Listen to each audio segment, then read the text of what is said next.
Bienvenidos una vez más a Difficult Times. Hoy estaremos hablando sobre el tema del Islam. Ya este será nuestro tercer video sobre este tema.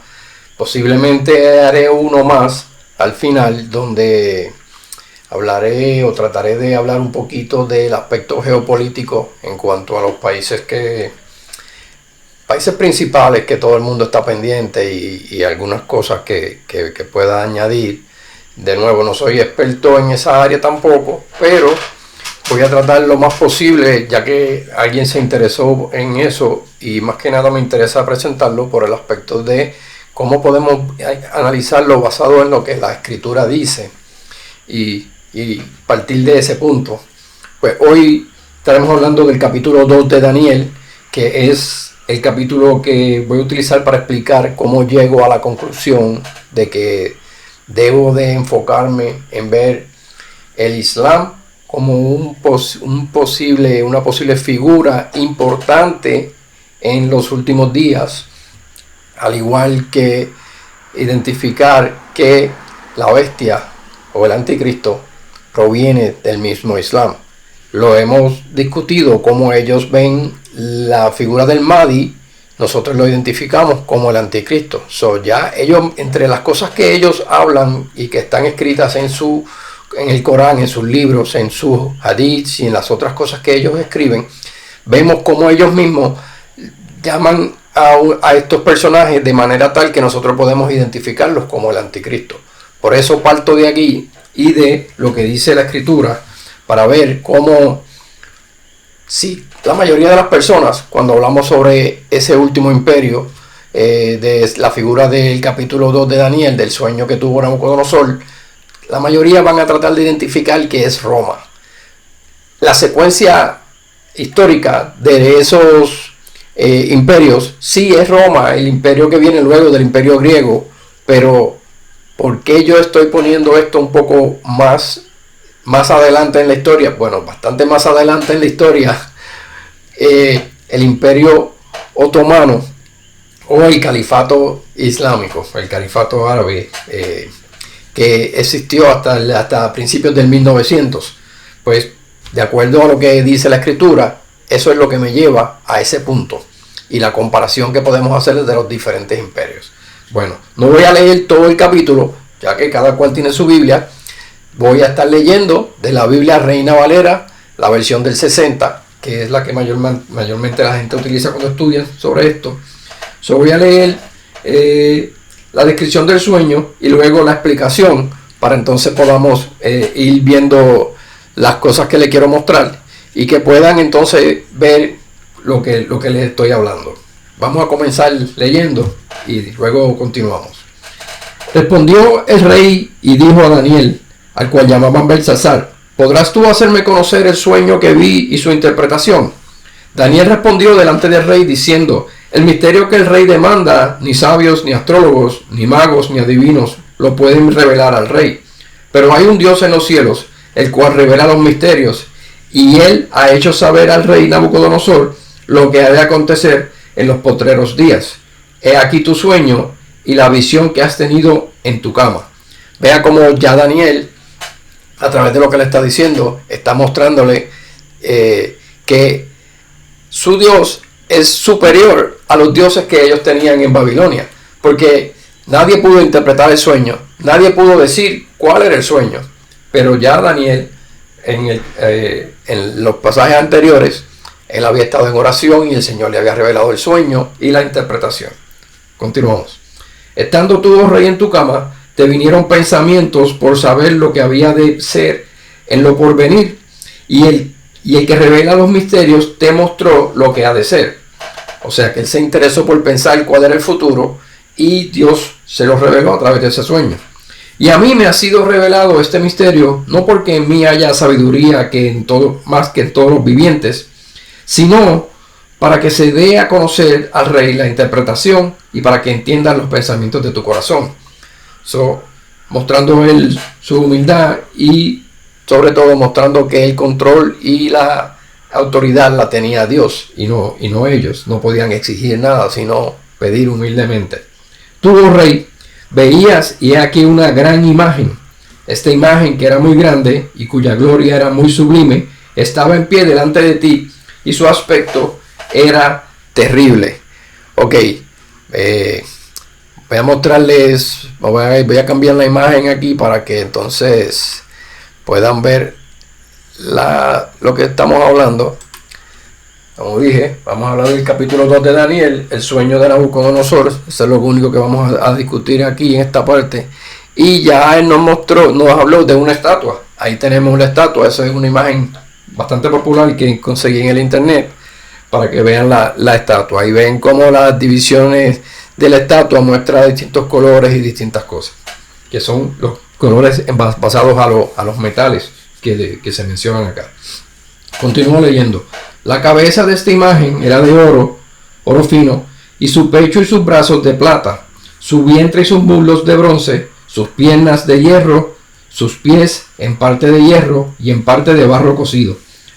Estabas mirando hasta que una piedra fue cortada, no con mano, e hirió a la imagen en sus pies de hierro y de barro cocido, y los desmenuzó. O sea que la imagen que él estaba viendo, aparte de eso, también él vio una imagen de una piedra que era cortada, no con manos, y que esa piedra venía y daba en los pies de hierro y barro y los destruía, los desmenuzó. O sea que los hizo pedazos. La estatua se cae porque todo se rompe al caer la base de la estatua. Entonces fueron desmenuzados también el hierro, el barro cocido, el bronce, la plata y el oro, y fueron como tamo de las eras del verano, y se los llevó el viento sin que de ellos quedara rastro alguno. Esta piedra destruye completamente la estatua, todos los reinos desaparecen y no son encontrados ya nunca más. Mas la piedra que hirió la imagen fue hecha un gran monte que llenó toda la tierra. Sabemos que la piedra se refiere a Jesús y su reino cubre toda la tierra. Este es el sueño, también la interpretación de él diremos en presencia del rey. Ahora Daniel le va a dar la interpretación. No solo le dijo cuál era el sueño, que él no lo había revelado a nadie o no se acordaba verdaderamente, sino que ahora le va a dar la interpretación. Dice: tú, oh rey, eres rey de reyes, porque el Dios del cielo te ha dado reino, poder, fuerza y majestad. Tú eres rey porque el Dios del cielo así lo ha querido y te ha dado todas estas cosas. No le deja saber que usted es rey porque usted ha conquistado todos los reinos, sino porque Dios le ha permitido tener todo eso. Y donde quiera que habitan hijos de hombres, bestias del campo y aves del cielo, Él los ha entregado en tu mano y te ha dado el dominio sobre todo. Tú eres aquella cabeza de oro. Ahí le muestra, Dios es el que se los ha entregado en la mano. Dios ha permitido que él gane cada batalla y que pueda haber conquistado el territorio que se convirtió en el imperio babilónico. Vamos a ver, vamos en la otra dirección. Aquí tenemos el imperio babilónico que cubre esa área que vemos en color claro, en gris. Ese es el imperio babilónico, el terreno que cubrió el imperio babilónico en esa era. Ya Daniel estaba en el imperio babilónico porque él había sido llevado en cautiverio, y eso lo podemos leer en el libro de Jeremías, el libro el cual Daniel hace referencia en su escrito, de que él estaba leyéndolo en un momento dado. Pero no vamos a entrar en otros detalles porque se nos hace muy largo el video. Vamos a tratar de mantenerlo lo más corto posible. Dice: y después de ti se levantará otro reino inferior al tuyo. Se nos dice que el próximo reino es inferior al de Nabucodonosor, pero si se fijan, cubrió más territorio. Eso que vemos en el color gris, como dije, ese es el territorio que cubrió el imperio medo-persa.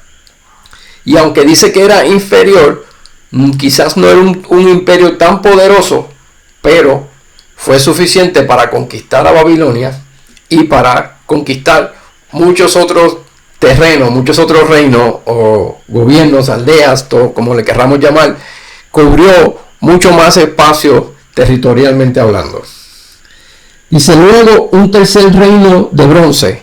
Y eso nos hace referencia a la estatua. Cada color era otro reino. El próximo imperio que viene luego de los medo-persas es el imperio griego. Si se fija, al mover la presentación para adelante y atrás, si ve cómo se añade un área en el lado izquierdo y en el lado derecho a la parte de arriba del imperio, crece un poco más cuando los griegos toman el control, cuando ellos vencen al imperio medo-persa. Y ahora menciona, y el cuarto reino será fuerte como hierro, y como el hierro desmenuza y rompe todas las cosas, desmenuza y quebrantará todo. Ahora nos habla de, aquí tengo este mapa, voy a hacer una mención aquí, el imperio.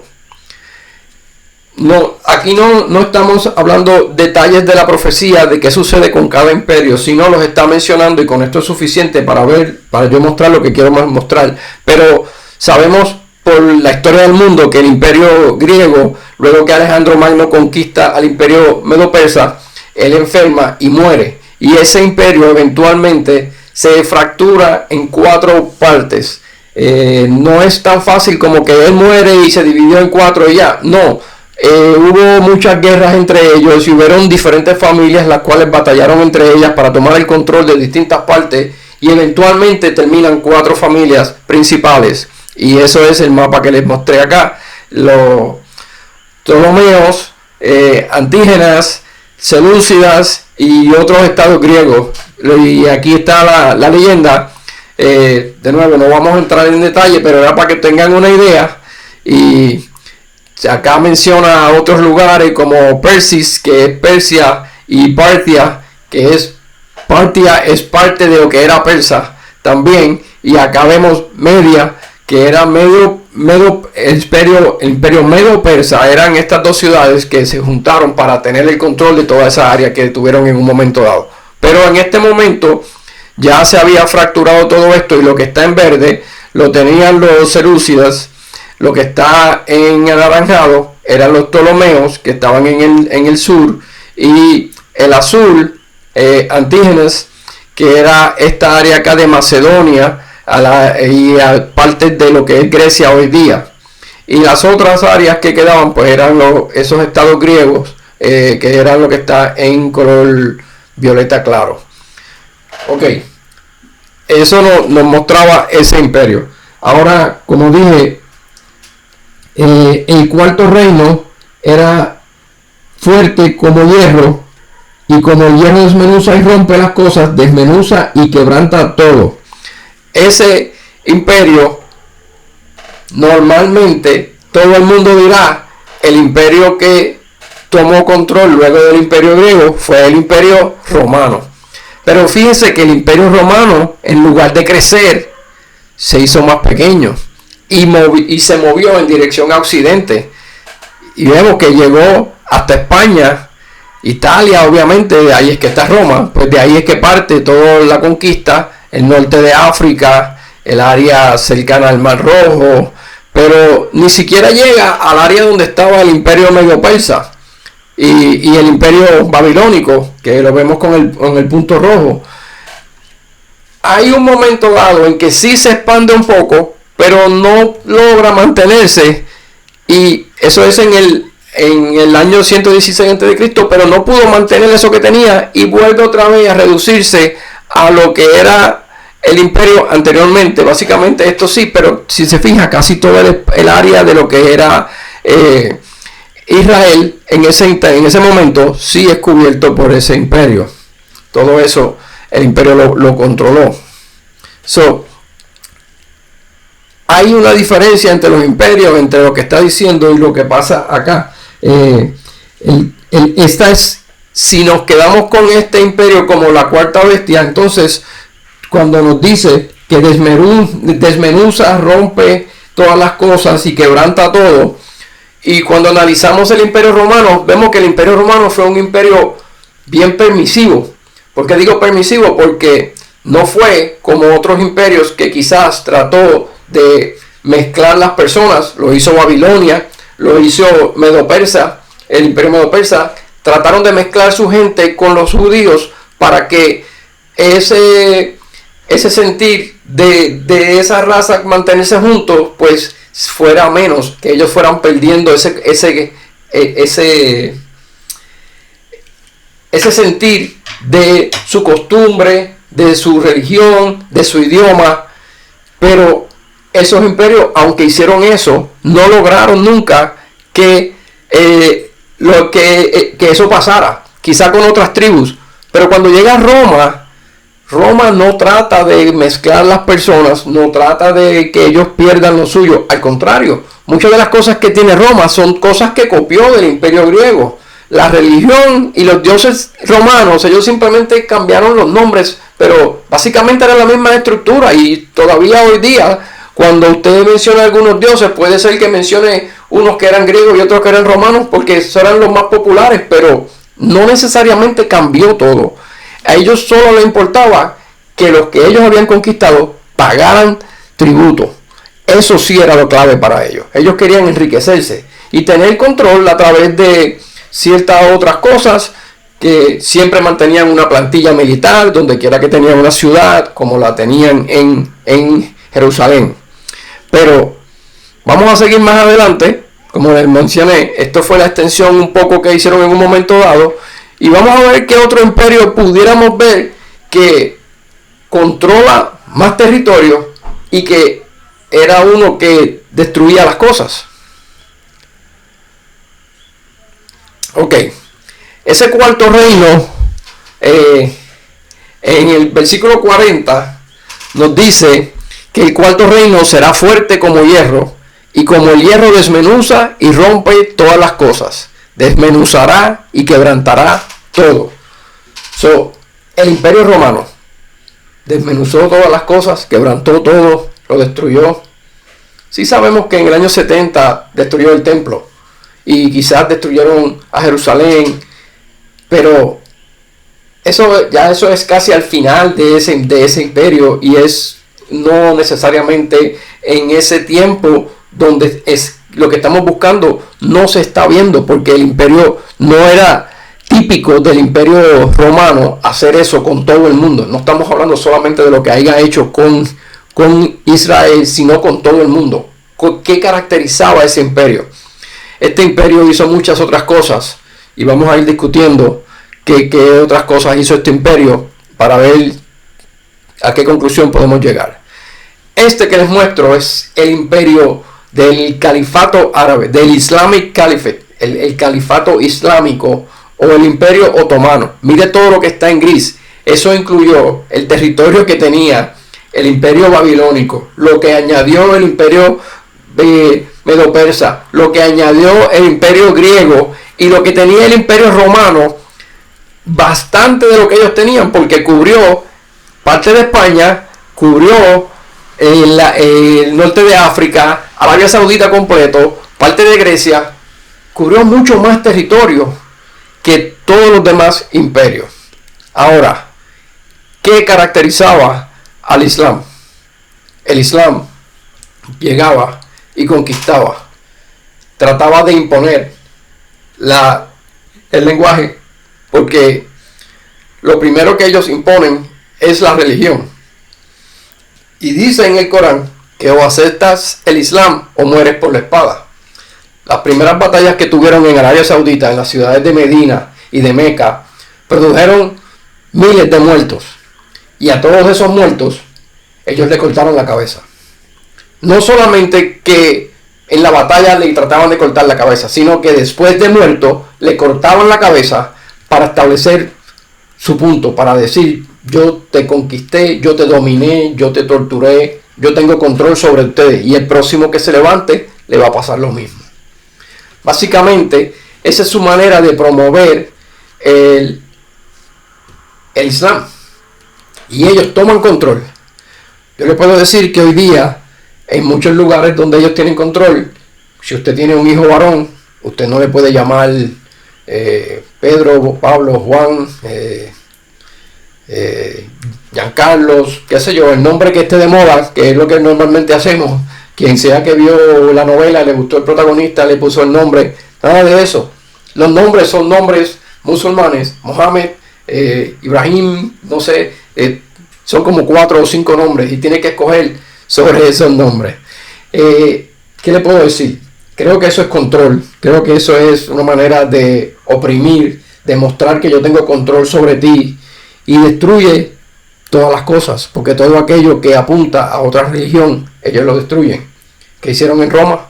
Se destruyó, ¿qué hizo cuando vinieron con Roma y en el año 70 atacan a Jerusalén?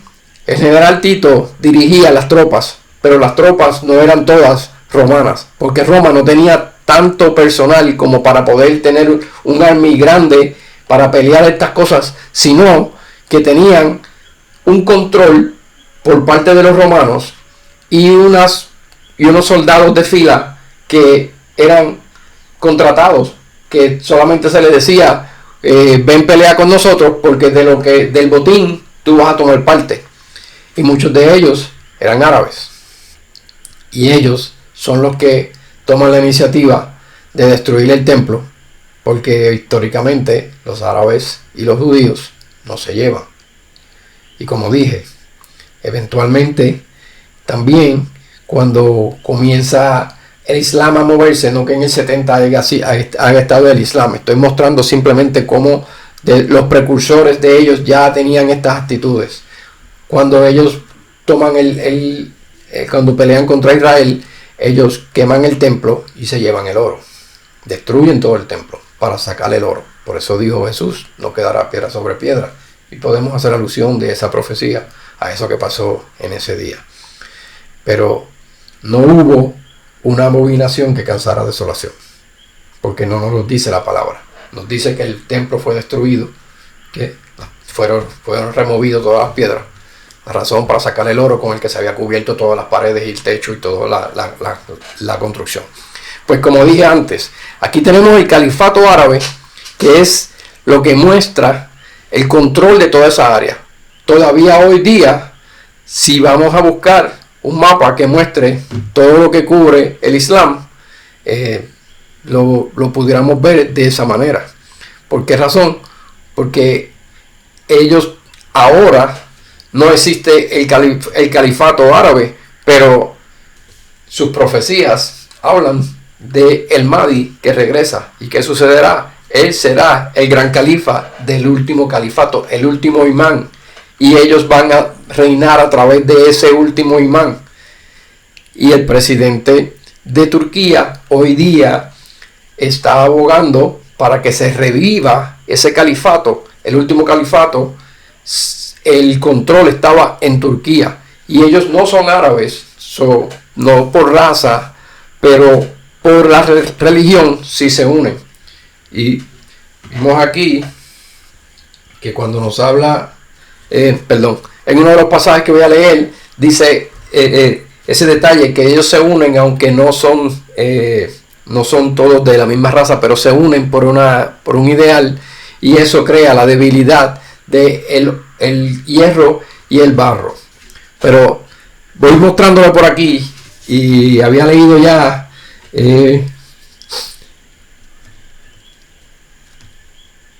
que se destruía la estatua, la piedra destruía la estatua, y eran destruidos, ¿verdad?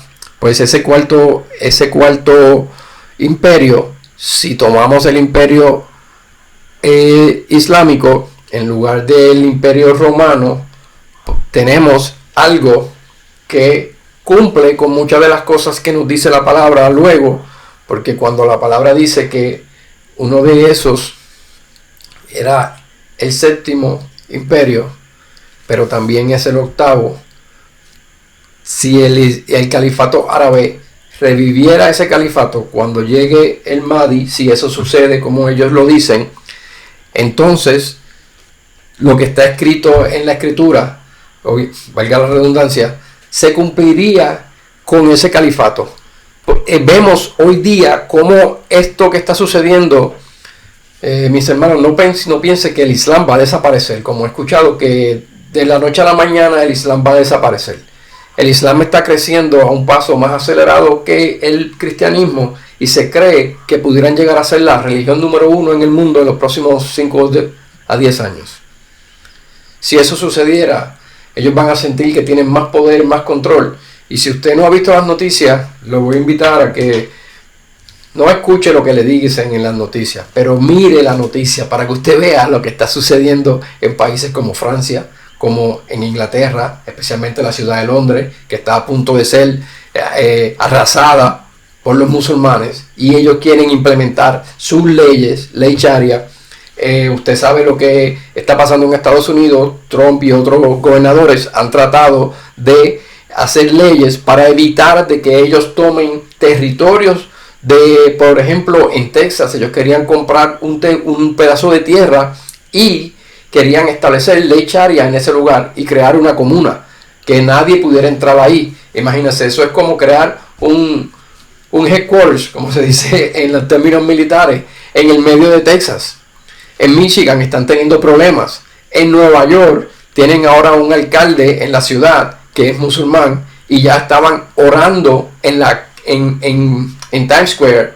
Eso no es algo que ellos hacen, pero se salen de la mezquita y vienen a orar acá en la calle con una sola intención: mostrar que yo tengo control sobre ti, yo te domino. Eso es lo que ellos están haciendo.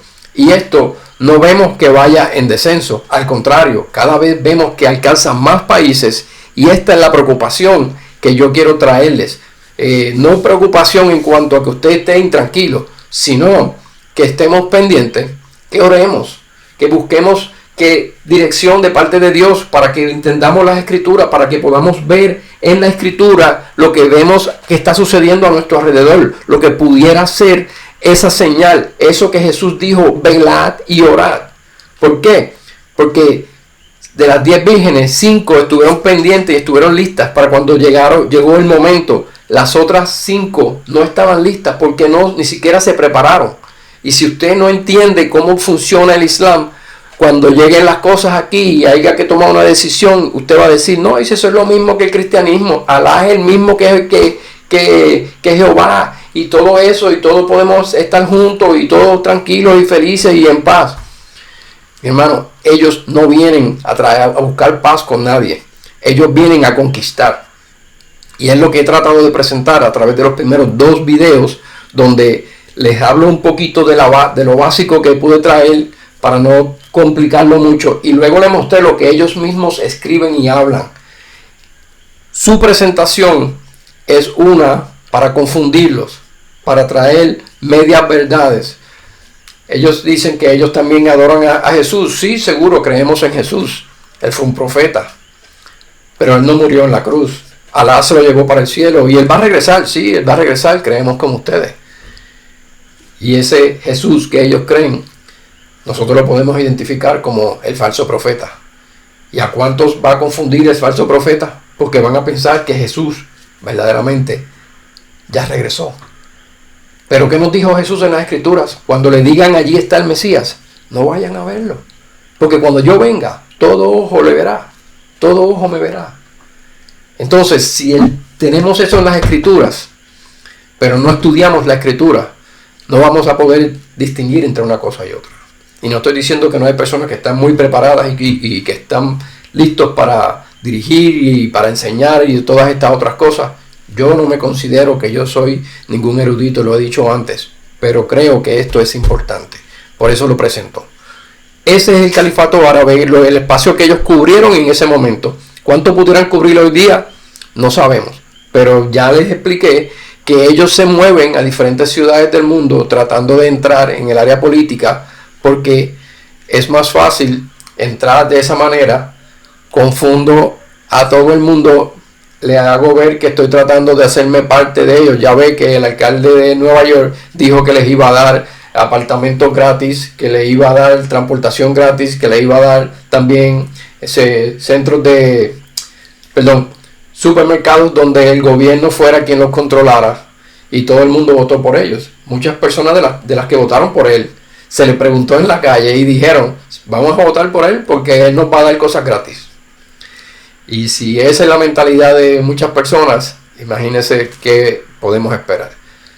Y ahora ya sacó las uñas y dijo que que no se podía, que hay que subir los taxes a todo el mundo, no a los ricos como dijo el primero.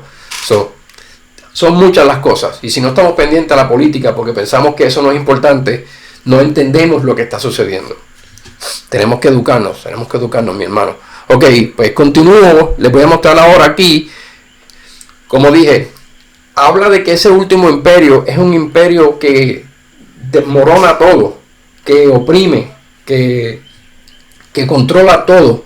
Y les pregunto si el Imperio Romano, que apenas cubrió un área en el área del Medio Oriente y lo demás fue África y parte de Turquía y Grecia, si ese imperio verdaderamente no vemos como que esa parte, que es la única parte que ambos imperios cubrieron del imperio de los imperios anteriores. Pero mire todo lo extra que cubrió el Imperio Otomano. Por eso es que pensamos que ese imperio cubre mejor la descripción que nos da la Escritura de ese imperio que destruye, que trata de cambiar todo, que desmenuza todo. Y no el Imperio Romano, que es un imperio más permisivo y hizo muchas otras cosas. Seguimos. Ok, George Robinson dice que no había suelo más allá del Éufrates en el que las instituciones romanas pudieran echar raíces, mientras que el gasto de mantenerlas habría sido completamente agotador. Vuelvo atrás y les muestro ahí. Esos ríos que están, donde está el punto rojo, son dos ríos. Nada que fuera más allá de ese río fue algo que Roma pudo mantener. Eso es lo que está diciendo. Ellos no pudieron pasar mucho más allá, que fue en el año 216, como les mostré anteriormente. Lo que vemos es que no se le hubiera hecho bien difícil, porque el gasto en mantenerlas habría sido completamente agotador. Y como dije antes, ¿qué era lo que más le importaba a Roma? Enriquecerse. Cobrar los impuestos para mantener el control a través de eso. Ok. Roma no aplastó a los demás. Devastar es más que una victoria militar. No es ganar una victoria militar y tomar control del área. Devastar es mucho más que eso. Devastar geográficamente es mover las fronteras. Es devastar culturalmente. La cultura. Cambió la cultura. No permitió que Israel continuara celebrando todas sus fiestas, celebrando su religión y cumpliendo con todas esas cosas. Inclusive los sumos sacerdotes estaban todavía en control de Israel en cierta manera en ese momento, aunque ellos no eran descendientes de Aarón como debía ser de acuerdo a la Escritura, pero ellos continuaban teniendo toda su estructura política, por llamarle de una manera, y religiosa. Devastar religiosamente, como dije, y ellos permitieron que ellos mantuvieran su religión, pero no así cuando el Imperio Otomano comenzó a conquistar. Y el Imperio Otomano no surge hasta después del siglo VII, pero cuando ellos comienzan sus campañas de lucha, ellos comienzan a matar a las personas y era obligado, y cambian todo. Países que anteriormente eran países cristianos se convirtieron en países musulmanes. Un ejemplo claro es Irán. Irán en un momento dado era un país cristiano, era un país democrático. Mire cómo está ahora en guerra porque están tratando de sacar a lo que llaman el IRGC, a esa estructura político-religiosa que ellos tienen, que son como, vamos a decir, 5 millones de personas quizás en un país de 19 millones de personas. Pero dicen que hay 8 millones de personas que han aceptado al Señor aún en la iglesia subterránea.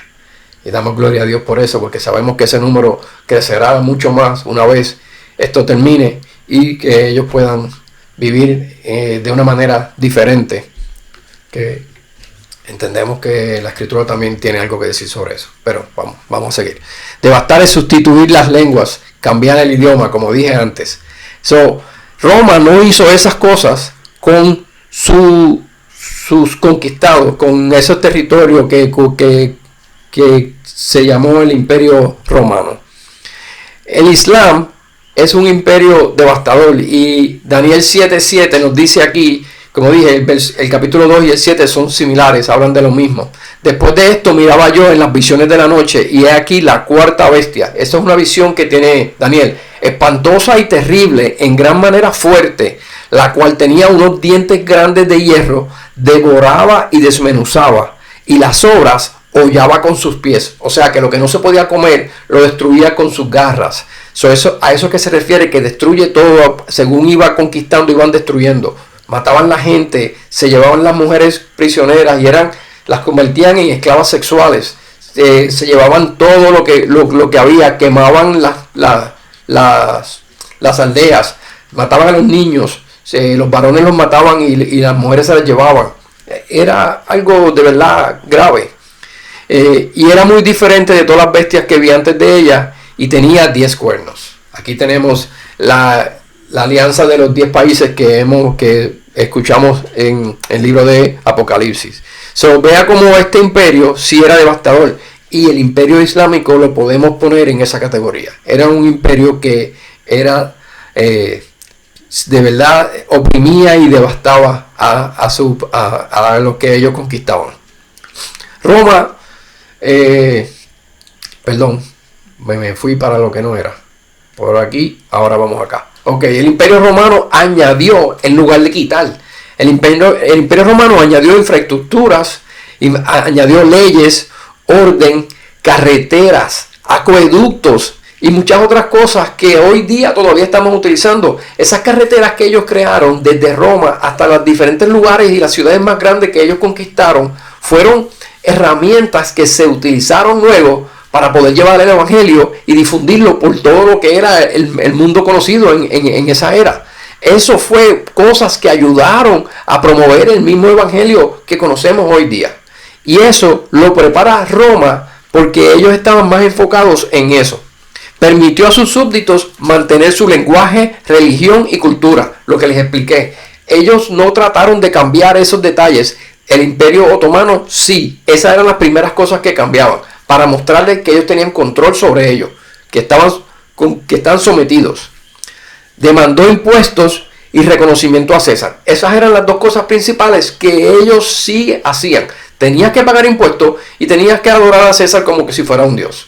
En ese detalle, los judíos, en cierto modo, hablaban con respeto de César, pero trataban de jugar como las dos cosas para mantenerse contentos con Roma y que no tuvieran issue. Por eso cuando Jesús dijo, yo soy el rey de los judíos, ellos dijeron, al él decir que es un rey, va a causar issues con César y van a venir y nos van a quitar a nosotros el control que tenemos. Esa es una de las cosas que vemos que el imperio sí añadió. Mucho del imperio romano fue abrumado por la cultura griega. Y fíjense, dice fue abrumado, pero en sí es que el imperio romano no pudo cambiar eso que tenía la cultura griega, y solamente lo que hizo fue como adoptarlo en su cultura, porque el imperio griego viene antes que el imperio romano. Pero eso es parte de lo que sucedió. Ok, vamos por aquí.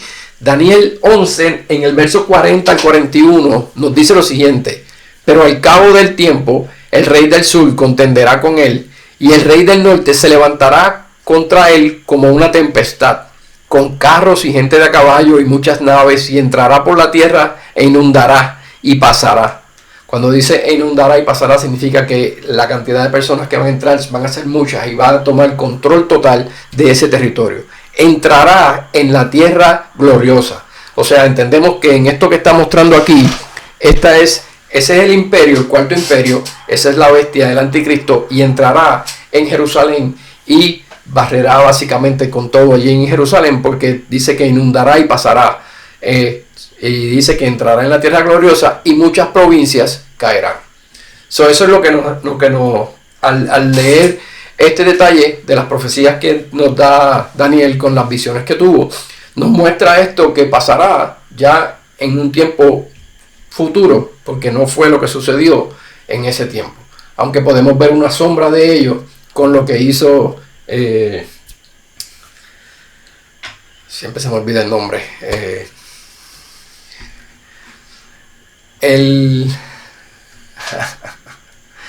deme un segundo para buscarlo porque no quiero dejarlo así.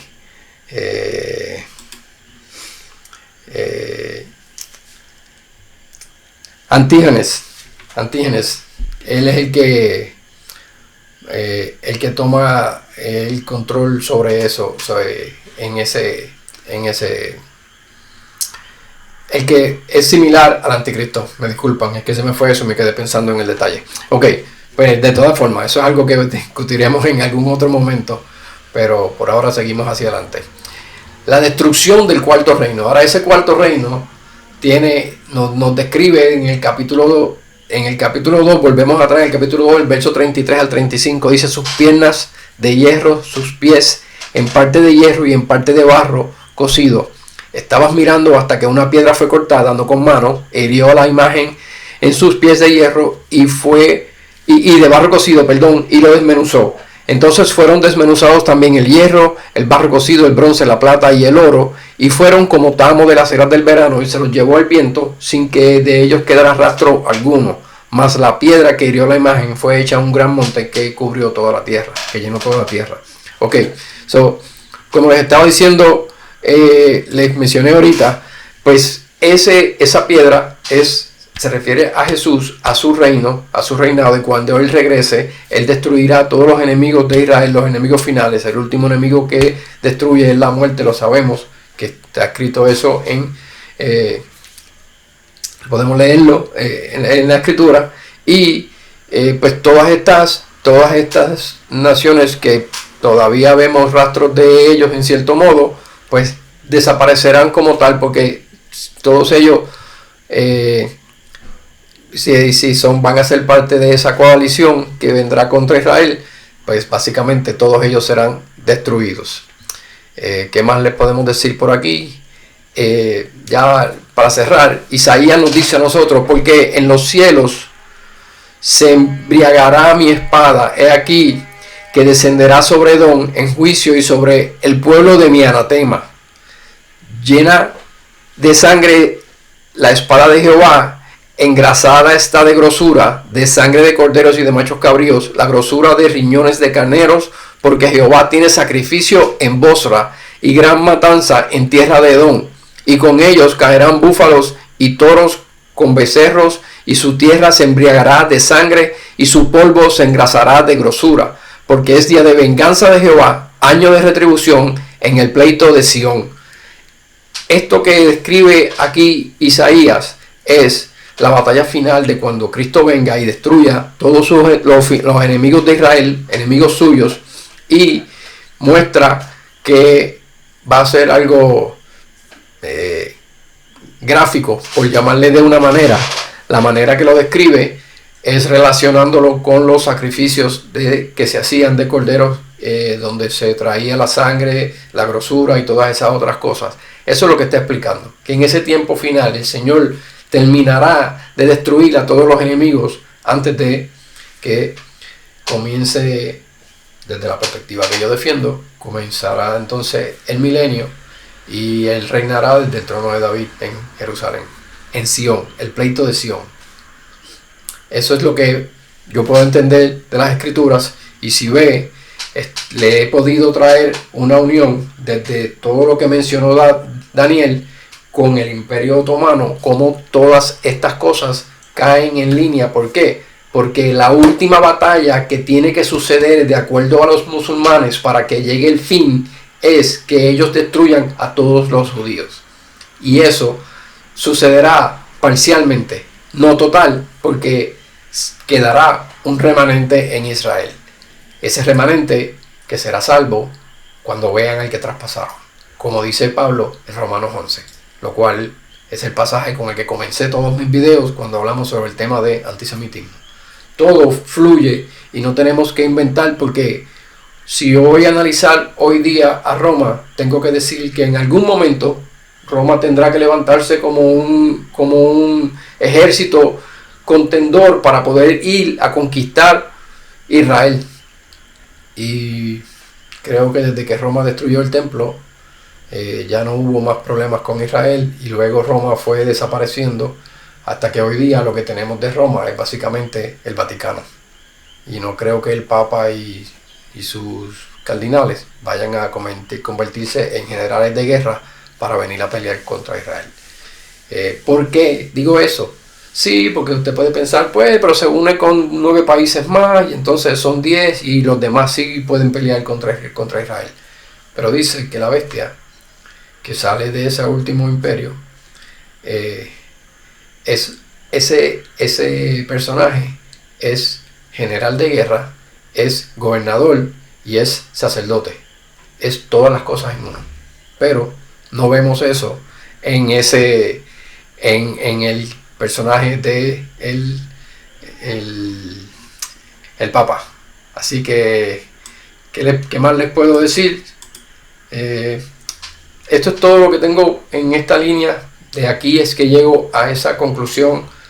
De nuevo, usted no tiene que estar de acuerdo conmigo, pero sí le exhorto a que lea el libro de Daniel, lea el libro completo y vaya con calma y vea lo que yo le traigo a través del video. Y si tiene preguntas, de nuevo, comuníquese conmigo. Ya otras personas lo han hecho y podemos hablar, podemos tratar de corregir alguna cosa que usted no comprenda.